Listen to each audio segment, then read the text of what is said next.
المجتهدون الذي ليس لصفته حد معدود ولا نعت موجود ولا أجل ممدود الذي فطر الخلائق بقدرته ونشر الرياح برحمته ثم الصلاة والسلام على أشرف الأنبياء والمرسلين والقاسم مصطفى اللهم صل على محمد وآل محمد وعلى عترته طيبين الطاهرين المعصومين المظلومين ولعنة الدائم على أعدائهم أجمعين من الآن إلى لقاء يوم الدين بسم الله الرحمن الرحيم قل لا أسألكم عليه أجرا إلا المودة في القربى صلوات اللهم صل على محمد وآل محمد وجل فرجهم. خداوند تعالیٰ کا ارشاد ہوتا ہے کہ نبی ان سے کہہ دو کہ میں تم سے کسی چیز کا اجر نہیں مانگتا مگر یہ کہ میری اقارب سے میری اہل بیت سے محبت کی جائے بلکہ مودت کی جائے. خداوند تعالیٰ نے اپنے پیارے دین کو نبی پاک کے ذریعے ہم تک پہنچایا. لوگ ایک سوال کرتے ہیں بعض اوقات کہ جب انسان نماز پڑھ رہا ہے قرآن کی تلاوت کر رہا ہے حرام سے بچ رہا ہے واجب کو بجا لا رہا ہے تو پھر اس کے ساتھ ساتھ اہل بیت کی محبت کیوں ضروری ہے؟ ایک سوال پیدا ہوتا ہے, ایک سوال پیش کیا جاتا ہے کیونکہ دین تو نماز ہے, روزہ ہے, حج ہے, زکوٰۃ ہے, دوسرے احکام اور عقائد ہیں. اہل بیت کی محبت کیوں ضروری ہے؟ جواب اس کا یہ ہے کہ ہر کام کے لیے ایک نمونے ایک ماڈل کا رول ماڈل کا ہونا ضروری ہے. اس وقت تک آپ احکام کو مکمل طور پر بجا نہیں لا سکتے جب تک کسی کو اپنے لیے عملی نمونہ نہ بنائے. نماز نازل ہوئی ہے, اس کا حکم آیا, پیغمبر نے بیان کیا تو صحابہ کرام نے سوال کیا کہ یا رسول اللہ نماز کا حکم آیا ہے کیسے نماز پڑھیں؟ تو اللہ کے رسول نے ارشاد فرمایا صلو کما رأیتمونی اصلی, نماز تم اس طرح پڑھو جس طرح میں نماز پڑھ رہا ہوں. جہاد کا حکم آیا, مسلمانوں کو نہیں پتا تھا کہ اس کی حد حدود کیا ہے کہ جہاد کس طرح ہوگا, تو امام علی نے میدان میں ڈٹ کر کے بتا دیا جہاد اس طرح ہے. امام علی نے سینے پر زرہ باندھی, پیٹھ پر زرہ نہیں باندھی, بتا دیا کہ جہاد اس طرح کرنا. مولا امیر المومنین کا جو گھوڑا تھا بڑا سست تھا, میدان میں جب بتاتے تھے گھوڑا سست تھا, بعض لوگوں نے کہا کہ مولا آپ گھوڑا لیں جو تیز تراز ہو, بھاگ سکے. تو مولا نے بڑا پیارا جواب دیا, کہا کہ تیز تراز بھاگنے والا گھوڑا اسے چاہیے جو میدان میں آئے اس لیے تاکہ بھاگ جائے میدان سے. علی نہ اس ارادے سے آتا ہے کہ میدان سے بھاگے اور نہ کسی کا پیچھا کرتا ہے. جو دشمن میں مقابلے میں آتا ہے اس کو بھاگنے کی فرصت ہی نہیں ملتی کہ تیز گھوڑا ہو تاکہ بعد میں اس کے پیچھے بھاگے. کہتے ہیں کہ جب دشمن کا سامنا ہوتا تھا, آمنا سامنا ہوتا تھا, تو جو مقابلے والے ہوتے تھے مولا کے مقابلے والے, وہ اپنی وصیت لکھ کر آتے تھے میدان میں کہ اب علی کے مقابلے میں جا رہے ہیں, بچنے کی گنجائش نہیں ہے. اور فوراً پوچھا جاتا تھا کہ دو صفیں آمنے سامنے آ گئی ہیں تو اسرائیل کون سی صف میں ہے؟ تو کہا جاتا تھا جو علی کے مد مقابل صف ہے نا, اسرائیل اس صف میں چکر لگا رہا ہے کیونکہ علی آ گئے ہیں, ذوالفقار سے کوئی بچ نہیں سکتا. نعرہ حیدری. بس رول ماڈل کا ہونا ضروری ہے. اور بہترین رول ماڈل کون سی ہستیاں ہیں؟ والے بیت. شجاعت میں ہوئے ہیں, علم میں ہوئے ہیں, سخاوت میں ہوئے ہیں, اخلاق میں ہوئے ہیں, بردباری میں ہوئے ہیں, احکام پر بہترین عمل کرنے والے ہوں. اس لیے ہمارے پاس قرآن کی ایک آیت ہے نا، فَاسْأَلُوا أَهْلَ الذِّكْرِ إِن كُنتُمْ لَا تَعْلَمُونَ، اہل ذکر سے سوال کرو اگر تمہارے پاس علم نہ ہو۔ اس کا جو کمپلیٹ معنی کیا گیا نا اہل ذکر کا، وہ معنی کمپلیٹ اہل بیت ہے۔ اب سوال ہی پیدا ہوتا ہے کہ کس طرح اہل بیت کا معنی ہم نے نکال دیا، حالانکہ شان نزول اس کا اور شان نزول اس کا یہ کہ مکہ کے لوگ آئے اللہ کے رسول کی بارگاہ، مکہ کے کفار، آپ کہتے ہیں کہ آپ کا نام تورات میں لکھا ہوا ہے، انجیل میں لکھا ہوا ہے، زبور میں لکھا ہوا ہے، ہم تو ان پڑھ ہیں، ہمیں تو تورات کا علم نہیں ہے، انجیل کا علم نہیں ہے، زبور کا علم نہیں ہے، لہٰذا آپ کا یہ دعویٰ ہمارے لیے حجت نہیں ہے، کیونکہ جب آپ جانتے نہیں کسی فن کے ذریعے آپ دلیل لاتے ہیں تو یہ فن اسی آدمی کے لیے حجت ہوگا جو اس کو جانتا ہو۔ جی ہر آدمی یہاں بیٹھے ہوئے، ہر آدمی ایک فیلڈ میں ماہر ہے آپ میں سے، جی تو آپ کا فن آپ کے لیے حجت ہو سکتا ہے، دوسرے کے لیے حجت نہیں ہو سکتا۔ مثال کے طور پر میں ایک حوزہ علمیہ کی دلیل لاتا ہوں قوم کی، وہ ایک عالم دین کے لیے حجت ہو سکتی ہے، آپ کے لیے نہیں ہو سکتی۔ آپ میں جو مختلف افراد مختلف مہارتیں رکھتے ہیں، ان کی مہارت میں وہ دلیل ہو سکتی ہے لیکن دوسرے کے لیے دلیل ہو سکتی ہے۔ اب کفار مکہ نے کہا کہ ہم علم نہیں جانتے تورات کا، زبور کا، انجیل کا، ہمارے لیے حجت نہیں ہے۔ تو قرآن نے کہا تم نہیں جانتے علم تورات زبور کا، لیکن جو جانتے ہیں ان سے پوچھ لو۔ یعنی کون ہے؟ یہودی، کون ہے؟ عیسائی۔ مکہ والے نہیں جانتے، یہودی علم رکھتے ہیں، بس حکم یہ ہوا کہ جو نہیں جانتے وہ جاننے والوں کی طرف رجوع کریں۔ تو اس میں بہترین مصداق کون ہے؟ وہ ہستی ہیں کہ جن کے بارے میں پیغمبر نے ارشاد فرمایا انا مدینۃ العلم وعلی بابها، جب تک میں ہوں رسول اللہ نے کہا مجھ سے پوچھ سکتے ہو، میرے بعد تم نے کس سے پوچھنا ہے؟ علی سے پوچھنا ہے۔ ماشاءاللہ ماشاءاللہ، کیا بات ہے، بہت اچھا۔ اور اس دعوے کو مکمل کیا عملی طور پر امام جعفر صادق۔ اللہم صلی علی محمد آل محمد وجل فرجہ۔ ایک کتاب ہے اردو میں ترجمہ اس کا، سپر برین آف اسلام، ہمارے بڑے بھائی سید کفایت حسین شاہ صاحب نے اس کا ترجمہ کیا ہے، کس سے؟ فارسی سے، کس میں؟ اردو اور انگلش میں۔ یہ امام جعفر صادق علیہ السلام کی زندگی پر مشتمل یہ کتاب ہے۔ اس میں ایک بڑی پیاری چیز لکھی ہے رائٹر نے امام سے نقل کرتے ہوئے۔ امام علیہ السلام نے ارشاد فرمایا ہے کہ نو مولود کو ولادت کے بعد ماں کے لیے بہتر ہے کہ وہ اپنے بائیں طرف لٹائے۔ ایک بات لکھتی ہے، جو معرفت رکھتے تھے انہوں نے اپنا لیا، عام آدمی نے نہیں اپنایا جو معرفت نہیں رکھتا تھا امام کی۔ اب بعض سائنسدانوں نے اس پر تحقیق کی کہ یہ کیوں حکم دیا ہے امام نے کہ یہ نو مولود بچہ ہے، نوزائیدہ بچہ جو ہے، نیا پیدا ہونے والا بچہ ہے، کیوں امام نے کہا کہ اس کے لیے بہتر ہے کہ وہ اپنے بائیں طرف لٹائے؟ اب تحقیق اس طرح کی یہ 50 جو ہے ایک حال تیار کیا گیا جس میں 50 بچے اپنی ماؤں کے ساتھ، نوزائیدہ بچوں کے ساتھ تھے، نو مولود بچوں کے ساتھ تھے، نیفوت کہتے ہیں سنجی، ان کے ساتھ تھے، اور ماؤں نے انہیں دائیں طرف لٹایا، اور 50 ایک ایسا حال تیار کیا کہ جس میں 50 بچے اپنی ماؤں کے ساتھ تھے، نوزائیدہ بچے، نیفوت بچے تھے۔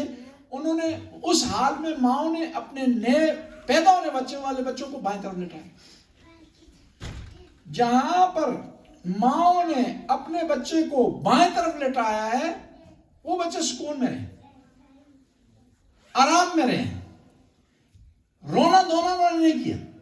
لیکن یہاں بچے اپنی ماں کے دائیں طرف لیٹے ہوئے تھے، وہ رو رہے تھے۔ یہاں تک تو بات ثابت ہو گئی کہ امام نے صحیح کہا، امام جعفر صادق علیہ السلام۔ لیکن انہوں نے مزید تحقیق کی، اس کی وجہ کیا ہے؟ تحقیق سے پتہ لگا وجہ یہ ہے کہ یہ بچہ جب ماں کے پیٹ میں تھا نا، اپنے ماں کے دل سے مانوس تھا، اس سے اس کو لگن ہو گئی تھی، اونس پیدا ہو گیا تھا، عادی ہو گیا تھا، اور اس کے دل کی دھڑکن اس کے دل کی دھڑکن کے ساتھ ہم آہنگ ہو گئی تھی۔ اس لیے اسے اجنبیت محسوس نہیں ہو رہی تھی، اس لیے وہ خاموش تھا، بچہ سکون میں تھا. لیکن وہ بچہ جو دائیں طرف لیٹا ہوا تھا وہ سکون میں نہیں تھا، کیونکہ اس کو وہ چیز فیل نہیں ہو رہی تھی جو ماں کے پیٹ کے اندر سے فیل ہو رہی تھی.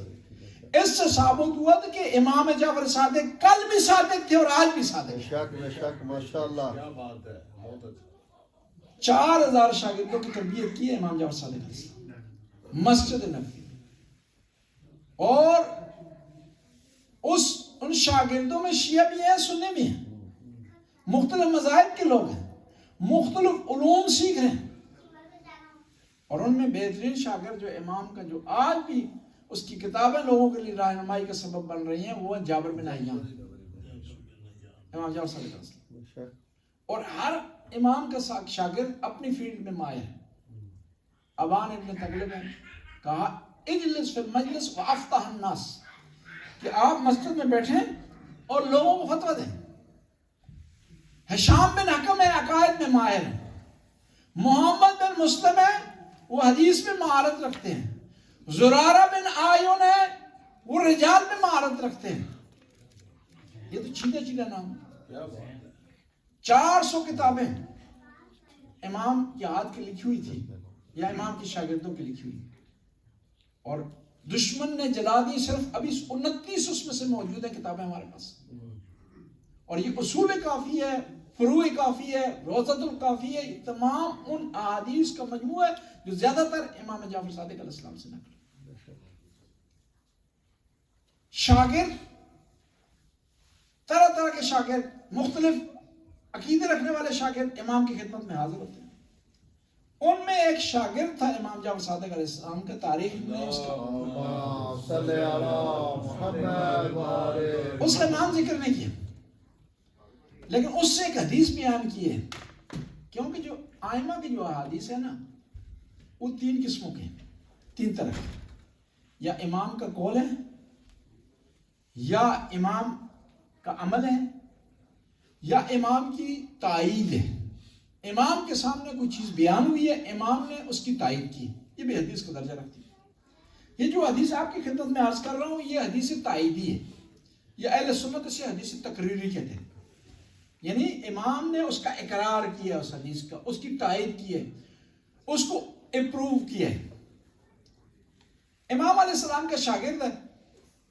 امام نے ایک دفعہ امام تشریف لائے، امام جعفر صادق علیہ السلام، اور آ کر نیچے بیٹھ کے کہا کہ آج میں نہیں چاہتا ہوں کہ آپ کے لیے کوئی لیکچر دوں، درس دوں، کوئی حدیث بیان کروں اپنی طرف سے یا اپنے نانا کی. میں چاہتا ہوں یہ شاگرد ہیں میرے، یہ مجھے آج بتائیں کہ انہوں نے مجھ سے کیا سیکھا. جو لائق، سب سے زیادہ لائق شاگرد تھا وہ کھڑا ہوا، نکالا کہ مولا کہ میں بتانا چاہتا ہوں کہ میں نے آپ سے کیا سیکھا. میں نے جو کچھ بھی آپ سے سیکھا وہ 8 مسئلوں میں خلاصہ ہو. امام نے فرمایا، لائق شاگرد تھا نا. امام نے فخر کرتے ہوئے، آئمہ کے پاس شاگرد تھے، امام ان پر آئمہ فخر کرتے تھے. جس میں سے امام علی کے شاگرد محمد بن ابی بکر، امام نے فخر کیا ہے. مالک اشتر پر فخر کیا ہے، میسم تمار پر فخر کیا ہے. یعنی یہ شاگرد. یا رسول اللہ فخر کیا کرتے تھے امام علی پر، جی کہ میرا شاگرد ہے، میں اس پر فخر کرتا ہوں. اس طرح دوسرے آئمہ کے شاگرد ہیں، آئمہ ان پر فخر کر رہے ہیں. جس طرح ثابت بن دینار ہیں، شاگرد امام زین العابدین کے، ابو حمزہ شمالی بھی انہیں کہا جاتا ہے، ان پر امام فخر کرتے تھے. یا امام علی نے کمیل ابن زیاد پر فخر کیا اور وہ عظیم دعا ان کو تعلیم فرمائی. جی یا زرارہ پر امام جعفر صادق فخر کیا کرتے تھے. یا امام رضا علیہ السلام خواجہ ابا سلط جو ان کے شاگرد تھے ان پر فخر کیا کرتے تھے. یعنی آئمہ ازہر اپنے شاگردوں پر فخر کرتے ہیں. ایک امام کسی شاگرد پر فخر کر رہا ہے، اس کا مطلب وہ بہت بڑی منزلت پر ہے، بہت بڑے مقام پر ہے، اور اسے بہت بڑی خدا نے ایک بہت بڑا درجہ دیا ہے. کیونکہ آئمہ کا فخر کرنا کیوں معمولی نہیں ہے. کہ وہ ہستیاں جو انما یرید اللہ لیذھب عنکم الرجس اہل البیت ویطہرکم کا مصداق ہے. یہ وہ ہستیاں جن کے بارے میں پیغمبر نے ارشاد فرمایا انی تارک فیکم الثقلین کتاب اللہ و عطرت اہل بیتی ما ان تمسکتم بہما لن تضلوا بعدی. یہ وہ ہستیاں. امام نے کہا کہ بتاؤ کہ تو نے مجھ سے کیا سنا ہے اور کیا سیکھا ہے تو؟ یہ امام کے شاگرد فرماتے ہیں الاولا، جو پہلی چیز میں نے آپ سے سیکھی ہے وہ یہ ہے، رأیت کل محبوب یفارق عند الموت حبیبہ، کہ میں نے دیکھا کہ ہر محبوب اپنے محب سے جدا ہو جاتا ہے موت کے وقت۔ آپ کسی سے بھی محبت کریں نا، جب دنیا سے چل جائیں گے آپ اس سے جدا ہو جائیں گے۔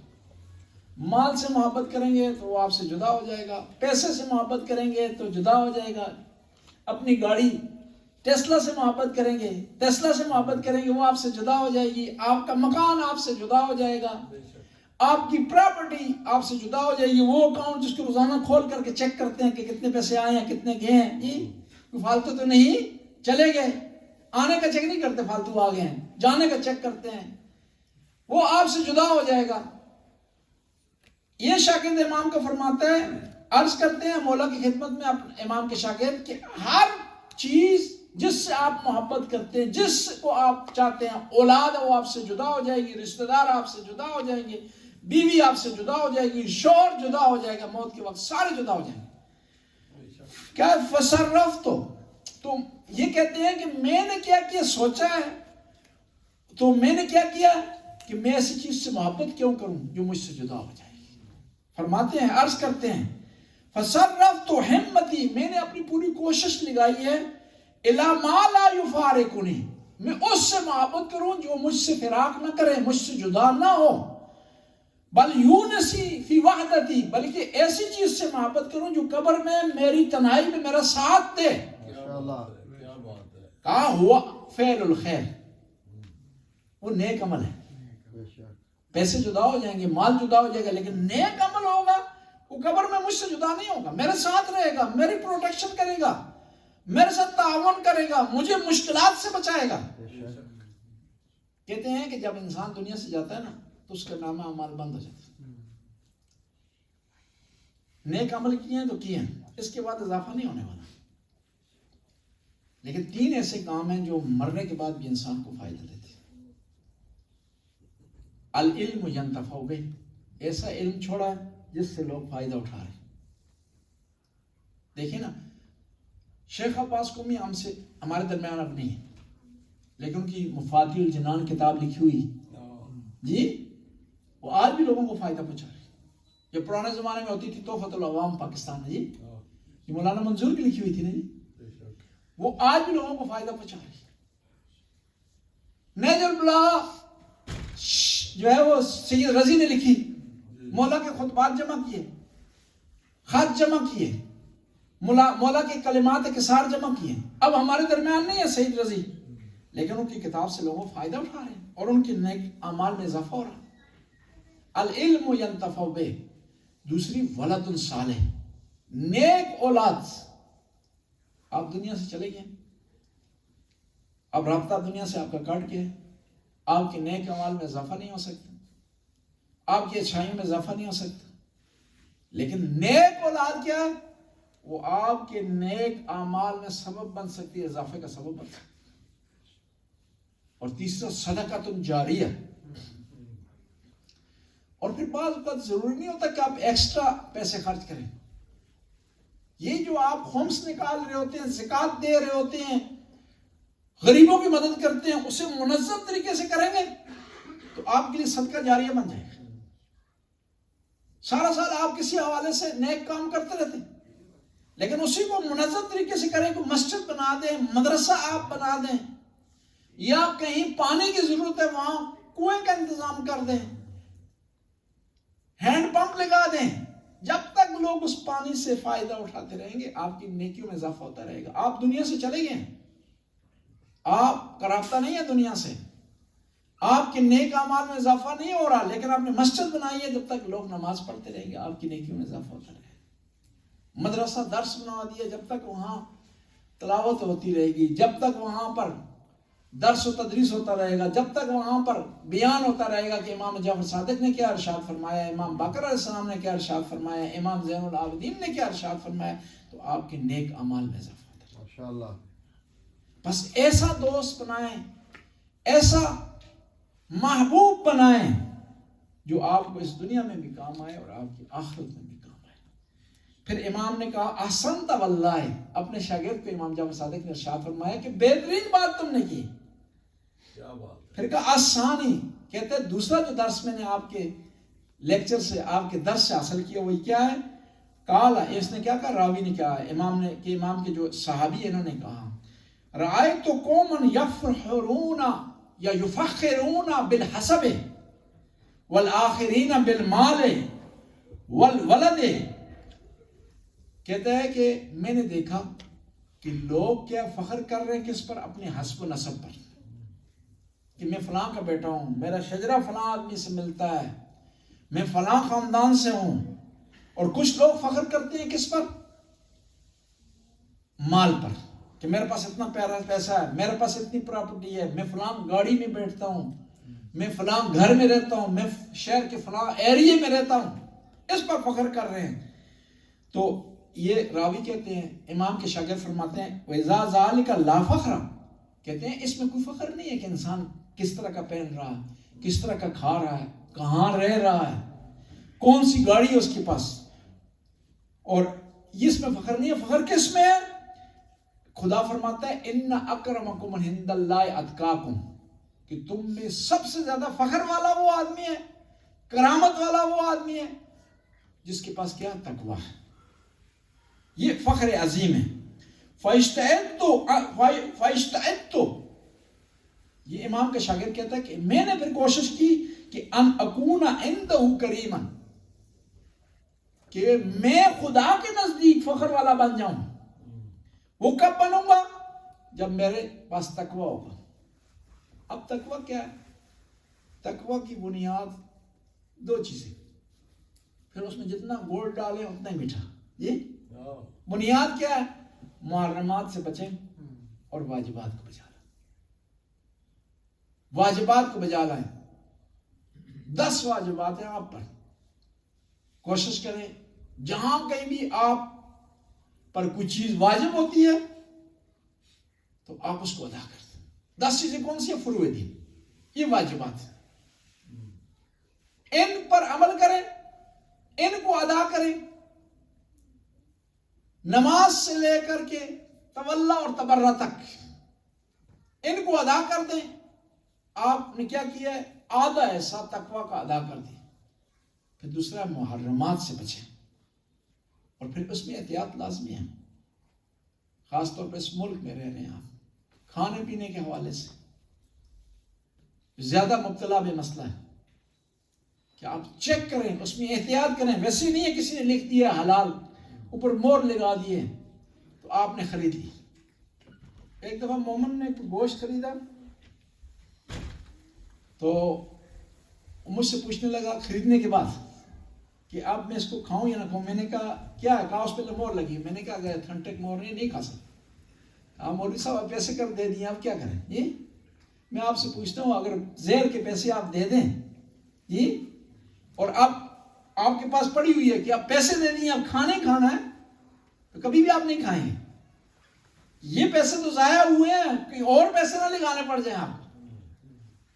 آپ نے خرید لی ہے مال، گوشت خرید لیا، لیکن آپ کو پتا ہے کہ یہ حلال جگہ نہیں ہے، حلال نہیں ہے، یقینی نہیں ہے، 100% اس پہ ٹرسٹ نہیں کیا جا سکتا.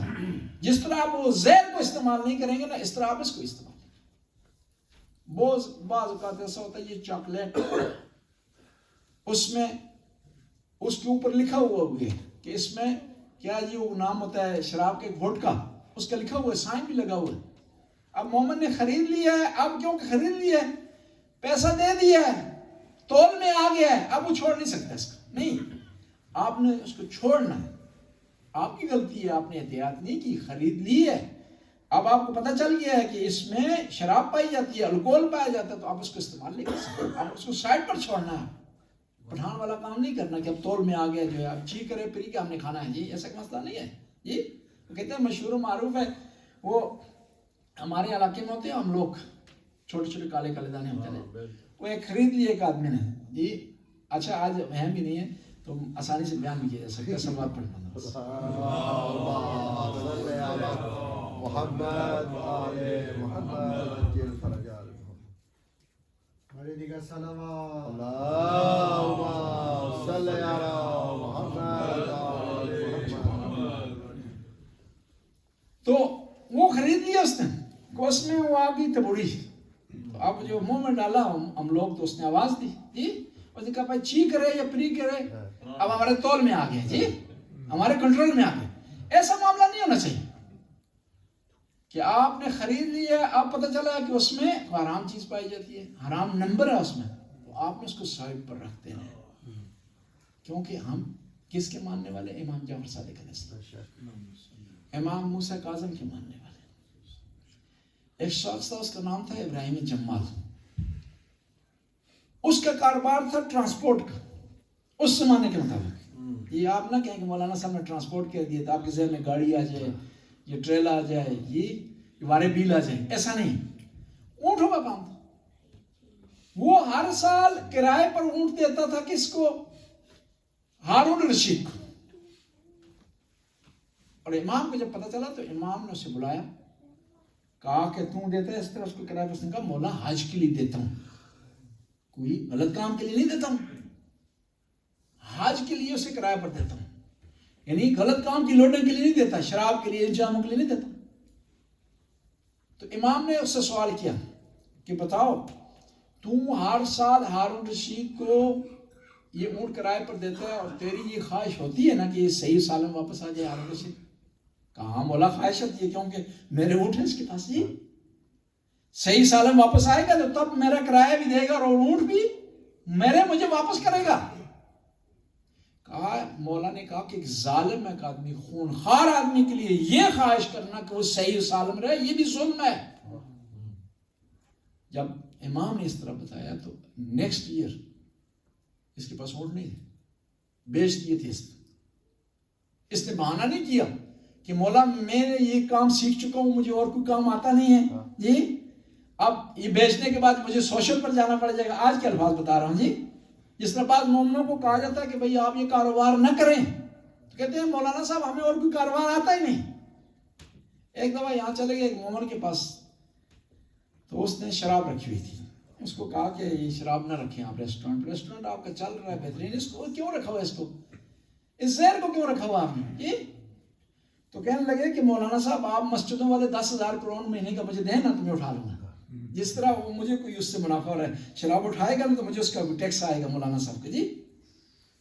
اس مولا کا جو ماننے والا تھا نا ابراہیم جمال، اس نے دوسری بات نہیں کی، اونٹ آیا واپس بیچ دیے. کیا ہم بھی ایسا کر سکتے ہیں کہ ہمیں علم ہو، امام نے ارشاد فرمایا کہ یہ چیز حرام ہے، ہم بھی چھوڑ سکتے ہیں اسے، ہم اس سے کنارہ کشی کر سکتے ہیں؟ اگر نہیں کر سکتے تو ہم صحیح معنوں میں اہل بیت کو نہیں مان. بس میں عرض کر رہا تھا کہ امام کا شاگرد کہتا ہے کہ میں نے امام کی خدمت میں عرض کیا کہ مولا لوگ فخر کرتے ہیں اس چیز پر، میں فخر کرتا ہوں تقویٰ پر. مجھے اس بات پر فخر ہے کہ میں امام کا شاگرد ہوں، امام کا غلام ہوں. امام علیہ السلام مختلف جگہ پر جاتے تھے درس دینے کے لیے. تو ایک آدمی وہ تھا جو امام کے گھوڑے کو سنبھالتا تھا. ایک دفعہ کہیں امام درس دینے کے لیے، تو یہ جو امام کے جو غلام تھے یہ باہر گھوڑے کی لگام پکڑے ہوئے کھڑے تھے. امام کے ایک اور صحابی، ایک اور شاگرد، ایک اور چاہنے والا آیا اور وہ بہت زیادہ امیر تھا. اب یہ آدمی جس نے گھوڑا پکڑا ہوا وہ اس کے پاس آتا ہے، دوسرا امام کا چاہنے والا جو بہت زیادہ امیر ہے. اس نے کہا کہ آج میرے ساتھ ایک معاملہ تو کر لے، ڈیل کرے. تو اس نے کہا کیا ڈیل ہے؟ کہا یہ جو کام ہے نا گھوڑے کے، امام کے گھوڑے کی جو لگام پکڑنا ہے، یہ نوکری ہے امام کی، یہ میرے سپورٹ کر دے، اس کے بدلے میں میری ساری دولت تو لے لے. بڑا پیارا جواب دیا اس نے امام کا غلام. اس نے کہا یہ دولت تو کچھ نہیں ہے، پوری دنیا اگر مجھے دے دی جائے نا اور مجھے یہ کہا جائے کہ تو یہ اعزاز چھوڑ دے، یہ نوکری چھوڑ دے، میں تیار نہیں ہوں چھوڑنے کے. اس سے بڑا فخر کوئی نہیں ہو سکتا کہ میں غلام ہوں، میں نوکر ہوں کس کا؟ امام جعفر صادق علیہ السلام کا. اور آپ کے لیے سب سے بڑا اعزاز یہی ہے کہ امام کے آپ شیعہ ہیں، اس سے بڑا فخر نہیں ہو سکتا. اس سے بڑا امتیاز نہیں ہو سکتا. ساری دنیا اگر آپ کو دے دی جائے نا اور کہا جائے کہ آپ اہل بیت کی محبت چھوڑ دیں، آپ نہیں چھوڑیں. اور یہ آپ نے درس کس سے سیکھا ہے؟ یہ درس آپ نے سیکھا ہے حبیب ابن مظاہر سے، مسلم بن اوسیہ سے، غازی عباس. غازی عباس کو آفر ہوئی،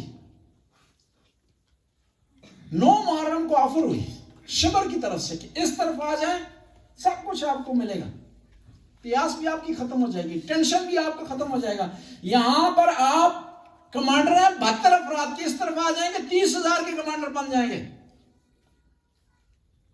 اس طرح ایک بات ہو رہی تھی کہ ایک آدمی سے متعلق نا کہ وہ آدمی ہے شیعہ ہے، ٹھیک ہے، لیکن یہاں کیوں نہیں آتا، وہ سنیوں کے مسجد میں کیوں جاتا، تراویح کو کیوں پڑھاتا ہے شیعہ.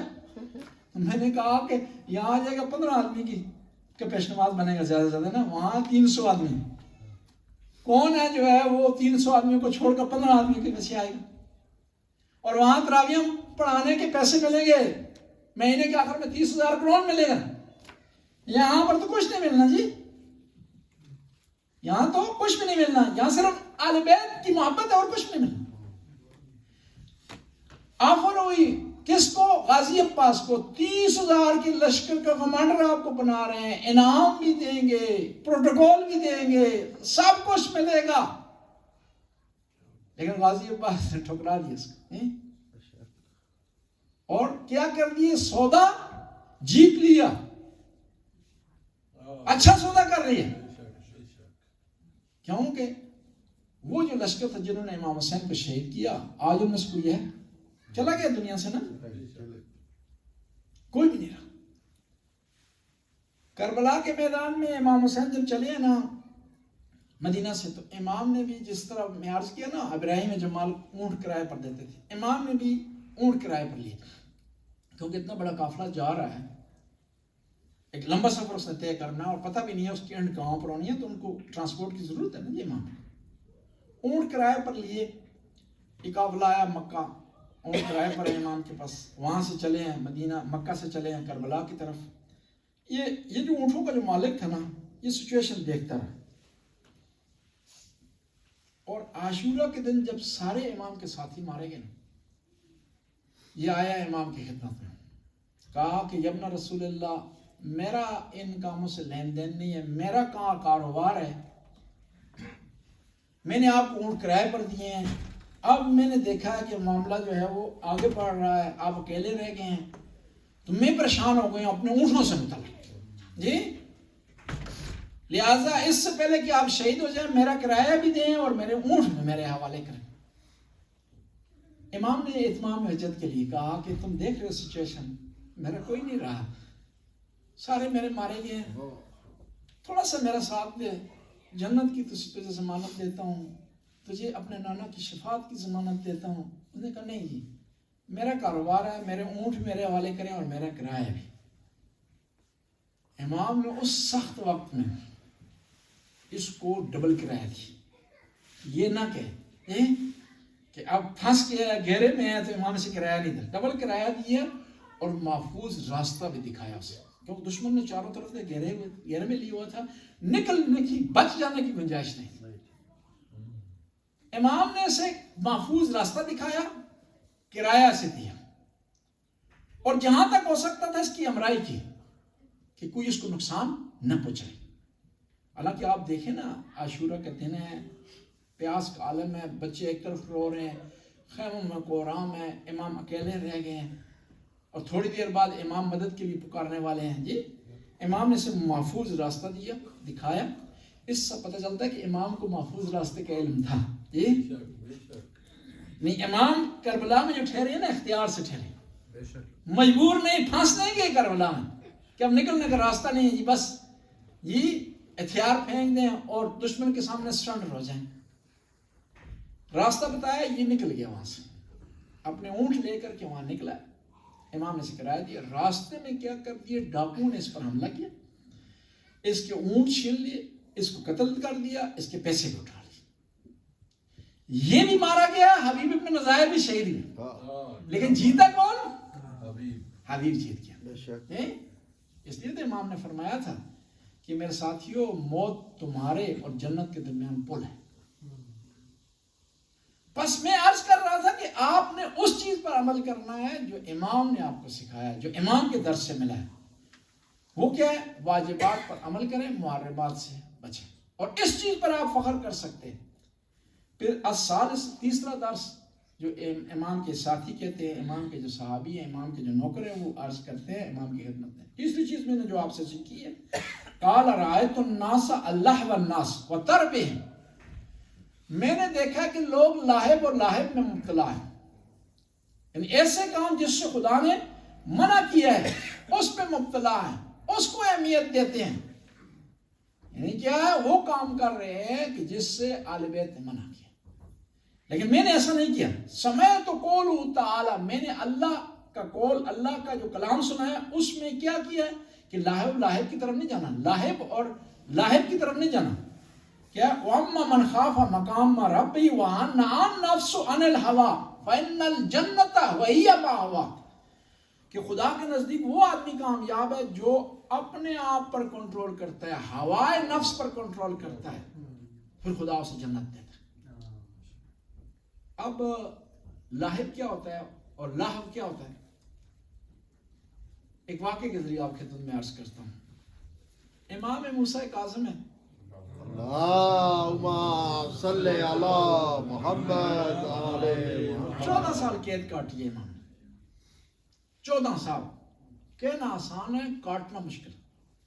اور قید بھی عام قید نہیں ہے کہ امام کھڑے بھی نہیں ہو سکتے, بیٹھ بھی نہیں سکتے. دیکھیں نا, امام زین العابدین نے بڑا پیارا جملہ کہا کہ ہمارے نانا نے وصیت کی تھی کہ ہمارا خیال رکھا جائے, اور خدا نہ خواستہ اس کے برعکس اگر ہمارے نانا یہ کہتے نا کہ میری اولاد کو آپ نے تکلیف پہنچانی ہے, جتنی تکلیف انہوں نے پہنچائی ہے اس سے زیادہ نہیں پہنچا سکتے تھے, حد کر دی ہے مسلمانوں نے. یہ آل بیت پر مذہب ہے. 14 سال قید کاٹی امام موسیٰ کاظم, اور یہ ایسی قید ہے اس سے پہلے کسی نے نہیں کاٹی, اس کے بعد کسی نے نہیں کاٹی. ایک دفعہ جو زندان کا دروغہ تھا نا, جو انچارج تھا, جیلر جو تھا, وہ ایک مومن آ گیا. اس نے کہا کہ یہ ہو نہیں سکتا کہ میرے ہوتے ہوئے آپ اس قسم کی سخت جیل کاٹیں, لہٰذا میں کرتا ہوں, میں ذمہ داری لیتا ہوں, میں آپ کو اپنے گھر میں شفٹ کر دیتا ہوں, میں حکومت کے سامنے شو کروں گا کہ آپ میری قید میں. وہ امام کو اپنے گھر میں لے آیا. تیسرا دن گزرا تو امام نے کہا نہیں, میرے لیے وہ جیل بہتر ہے. کہا مولا کیوں, کوئی گستاخی ہوئی ہے, میرے جو غلام تھے انہوں نے کوئی کوتاہی کی ہے, آپ کا خیال میں کوئی چیز رہ گئی ہے, ہم نہیں کر سکے. امام کا ایسا مسئلہ نہیں ہے. تیرے پڑوس میں ایک گویہ, ایک موسیقار ہے, موزیشن ہے, جو لاؤ اور لاہب سے کام لیتا ہے, وہ گاتا ہے, جس سے مجھے تکلیف پہنچتی ہے. یعنی امام علیہ السلام فرماتے ہیں کہ میرے لیے وہ جیل آسان ہے, اس ماحول میں رہنا میرے لیے مشکل ہے. یعنی یہ مومن کو اس چیز کا خیال رکھنا چاہیے. آپ کا موبائل اس قابل ہو, آپ کا فیس بک کا اکاؤنٹ اس قابل ہو کہ آج امام زمانہ تشریف لائیں تو آپ انہیں دکھا سکیں. ایک بڑے عالم دین نے, قوم کے عالم دین نے ایک واقعہ بیان کیا. کہتے ہیں میں نے خواب میں دیکھا ہے امام زمانہ کو. میں نے پوچھا امام آپ بتائیں آپ ظہور کیوں نہیں کرتے؟ کہا کل ہی میں گیا ہوں ایک محلے میں, دروازہ کھٹکھٹایا ہے کہ میں نے مومن کو کہا ہے کہ میں تیرے گھر میں آنا چاہتا ہوں. تو مومن نے کہا کہ مولا ٹھہر جائے, میں تھوڑا وہاں سیٹنگ کرنا ہوں, گھر میں جو آرائش ہے وہ تبدیل کرنا ہوں, جو نازیبہ تصویریں ہیں وہ اتار دوں. کہتے ہیں کہ امام زمانہ کو اس نے انتظار کروایا, یہ ہٹانے میں لگا, امام زمانہ چلے گئے. یعنی ہمارے ہر چیز تیار ہے اس معاملے میں کہ امام کو ہم دکھا سکیں. وہ تب ہوگا کہ ہمارا ہر عمل, ہمارا ہر کام آل بیت کی سیرت کے مطابق ہوگا. تو یہ عرض کرتے ہیں کہ مولا میں نے کیا کیا, فَاجْتَهَدْتُ فِي صَرْفِ الْهَوَىٰ عَنْ نَفْسِهِ, میں نے کوشش کی ہے کہ میں ہوائے نفس کے مطابق نہ چلوں. 3 چیزیں انسان کو دین سے پھیرتی ہیں. الہی احکام سے پھیرتی ہیں، دور کرتی ہیں. ایک ہوائے نفس ہے، ایک شیطان ہے، تیسرا یہ دنیا کی چمک دمک. امیر المومنین ارشاد فرماتے ہیں نا دعا کمیل میں، غرت دنیا بے غرورہا، ہمیں سکھانے کے لیے ارشاد فرماتے ہیں کہ دنیا کی چمک دمک نے مجھے کیا کر دیا، دھوکہ دیا ہے. اور یہ دھوکہ ہے، کچھ نہیں ہے، سیراب ہے. جس سے سیراب ہوتا ہے نا جی، اس کی آسان مثال دوں. گرمیوں کے موسم میں آپ موٹر وے پر سفر کر رہے ہو پاکستان میں، گرمیوں ٹاپ کی، تو دور سے آپ کو پانی دکھائی دیتا ہے، روڈ آپ کو پانی دکھائی دیتا ہے. لیکن جب قریب ہوتی ہے گاڑی تو پتہ چلتا ہے کہ روڈ تھا، پانی نہیں تھا. یہ دنیا میں اسی طرح ہے کہ جب انسان اس میں گم ہو جائے نا، آخرت سے کٹ جائے، نماز سے کٹ جائے، اہل بیت سے کٹ جائے، جب اس میں گم ہو جاتا ہے آخر میں سمجھتا ہے کچھ بھی نہیں. کہتے ہیں دنیا سائے کی مانند ہے، آپ اس کے پیچھے دوڑنا شروع کریں گے نا کبھی بھی اس کو پہنچ نہیں سکیں گے. لیکن جب اس کو اپنے پیچھے لگا لیں گے تو وہ کنٹرول میں رہے گی. سائے کو، اپنے سائے کو کوئی بھی نہیں پا سکتا. اسلام منع نہیں کرتا آپ کہ آپ کام کریں، ایمانداری سے کام کریں، حلال کمائیں. اسلام اس چیز سے منع کرتا ہے کہ اس کمائی میں اتنے گھس جائیں، اتنے غرق ہو جائیں کہ حتیٰ آپ اپنا آرام بھی بھول جائیں، نماز آپ بھول جائیں، واجبات کو بجا لانا بھول جائیں، دوسروں کے حقوق ادا کرنا بھول جائیں، والدین کا حقوق ادا کرنا بھول جائیں. زندہ ہیں تو ان کی خدمت میں نہ رہیں، ان کا خیال نہ رکھیں، ان سے پوچھیں. اور دنیا سے جا چکے ہوں تو ان کے لیے فاتحہ کا انتظام نہ کریں، ان کو اپنی دعاؤں میں یاد نہ رکھیں. پرانے زمانے میں بڑی اچھی روش ہوتی تھی، ہر جمعرات کو دعا کی جاتی تھی بزرگوں کے لیے جو دنیا سے چلے گئے، جو آپ کی دعاؤں کے محتاج ہیں، جن کو آپ کی دعاؤں کی ضرورت ہے، جن کو آپ کی خیرات کی ضرورت ہے. جمعرات کو دعا ہوتی تھی، پانی رکھا جاتا تھا، سالن رکھا جاتا تھا، روٹی رکھی جاتی تھی، دعا پڑھی جاتی تھی، فاتحہ پڑھی جاتی تھی، بزرگوں کے نام لیے جاتے تھے. ایک اچھا سلسلہ ہے. آج کسی کے لیے آپ دعا کریں گے نا، ہر آدمی نے جانا ہے، کوئی آدمی کسی نے رہنا نہیں دنیا میں. کل آج کسی کے لیے دعا کریں گے نا، کل آپ کے لیے لوگ دعا کریں گے.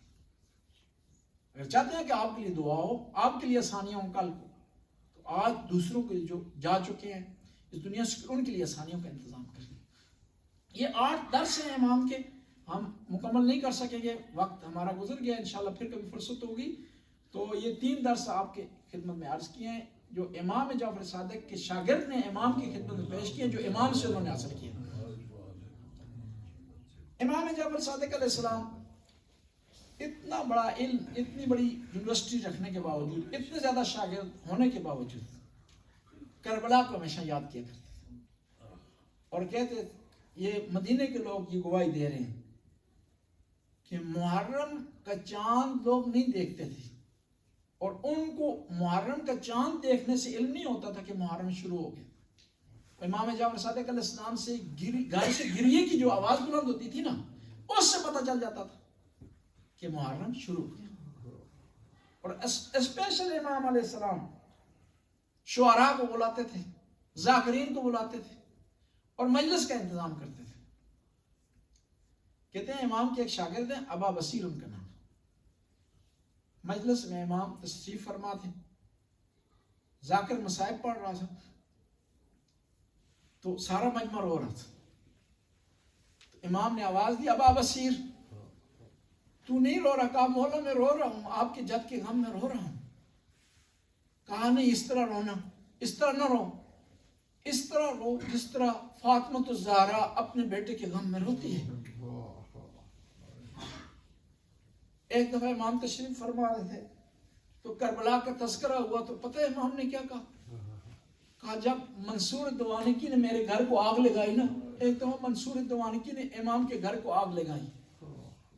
کہتے ہیں جب میرے گھر کو آگ لگی تو مجھے کربلا کا منظر یاد آ گیا. کہتے ہیں کہ میرا گھر تھا، خیمے نہیں تھے، میرا گھر تھا، خیمے نہیں تھے، لیکن اس کے باوجود جب میرے گھر کو آگ لگی نا، تو جب ایک کمرے کو آگ لگتی تھی تو بیویاں دوسرے کمرے میں اکٹھی ہو جاتی تھی، تو مجھے کربلا کا منظر یاد آ گیا. حالانکہ میں وہاں موجود تھا، میرے جد موجود نہیں تھے، میرے جد حسین موجود نہیں تھے، کہتے ہیں کہ مجھے کربلا کا منظر یاد آ گیا کہ اب خیموں کو آگ لگی نا، ایک خیمے کو آگ لگتی تھی، بی بی دوسرے خیمے میں اکٹھی ہو جاتی تھی، ینتقلن من الخبائن الی خبا، ایک پناہ گاہ کو آگ لگتی تھی، بیویاں دوسری پناہ گاہ میں اکٹھی ہو جاتی تھی۔ آخر میں بیویاں اکٹھی ہوئی امام زین العابدین کے خیمے میں اور کہا مولا آپ وقت کے امام میں بتائیں ہم کیا کریں، ہم یہی خیمے میں ٹھہری رہیں اور آگ میں جل جائیں یا خیمے سے باہر نکلیں؟ راوی کہتا ہے کہ امام نے کہا بیویو علیکن بالفرار، بیویو اپنی جان بچاؤ۔ راوی کہتے ہیں میں خیمے کے دروازے پر کھڑا تھا، بیویاں ایک ایک کر کے خیمے سے باہر آ رہی تھی۔ آخر میں نے دیکھا ایک بیوی آگ کی پرواہ نہیں کر رہی اور بار بار جلتے ہوئے خیمے کی طرف جا رہی ہے۔ میں آگے بڑھا، میں نے پوچھا بی بی کیا تیری کوئی قیمتی چیز خیام میں رہ گئی ہے کہ آگ کی پرواہ نہیں کر رہی، نہیں دیکھ رہی کہ آگ بھڑک اٹھی ہے؟ راوی کہتے ہیں میں نے جب یہ سوال کیا تو بی بی نے رو کر کہا میرا بیمار خیام میں رہ گیا ہے، جو چلنے پر قادر نہیں ہے، جو چل نہیں سکتا۔ جب یہ بی بی نے کہا اور ایک دفعہ جلتے ہوئے خیمے کی طرف بڑھی، جب واپس آئی تو اس کے کندھوں پر ایک بیمار تھا۔ الا لعنت اللہ قوم الظالمین فسیعلم الذین یمنقلب ینقلب۔ خدا اس قلیل سی بات کو قبول و منظور فرما، ہمارے گناہوں سے درگزر فرما، نیک کام کرنے کی توفیق عطا فرما، برائیوں سے محفوظ رہنے کی توفیق عطا فرما۔ یا اللہ زمانے کے امام کے ظہور میں تعجیل فرما، ہمیں امام کے انصار میں سے قرار دے۔ یا اللہ اس مرکز کو قائم و دائم فرما۔ یا اللہ جو مومنین مومنات یہاں خدمت کرتے ہیں ان کی توفیقات میں اضافہ فرما، انہیں اس کا صلہ عطا فرما، اس کا اجر عطا فرما۔ ربنا آتنا فی الدنیا حسنہ وفی الآخرۃ حسنہ وقنا عذاب النار۔ اللہم صلی علی محمد۔ ماتم حسین